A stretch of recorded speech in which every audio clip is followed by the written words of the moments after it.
Deciphering the Unwritten, Making Inferences in Reading.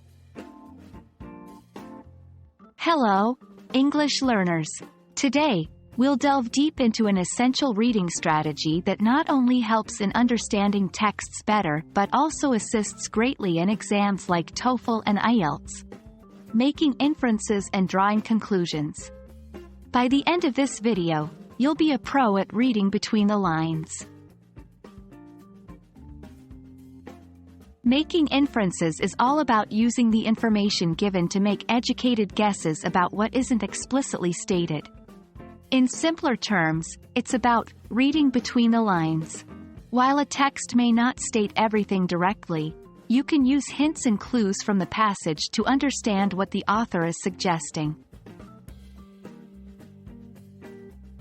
Drawing conclusions is taking those inferences one step further.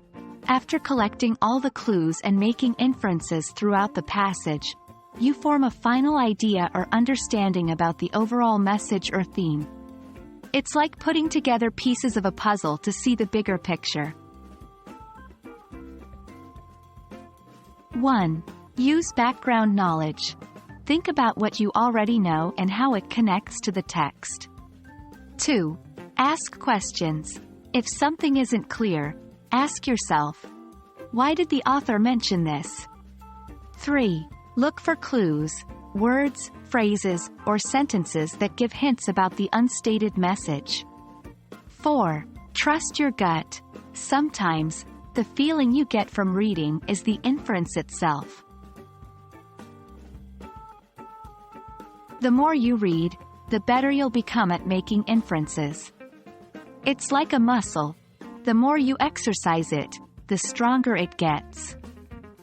Try picking up different kinds of texts, newspapers, novels, or even poetry. As you read, take notes on what you think is implied but not directly stated. Over time, you'll find this process becomes more natural and intuitive. Making inferences and drawing conclusions is a vital skill, not just for exam success but for understanding and interpreting the world of texts around us. Remember, every text has a world of hidden meanings waiting to be discovered. So, happy reading and happy inferring. We hope this video has been enlightening, and we look forward to guiding you further in your English language journey.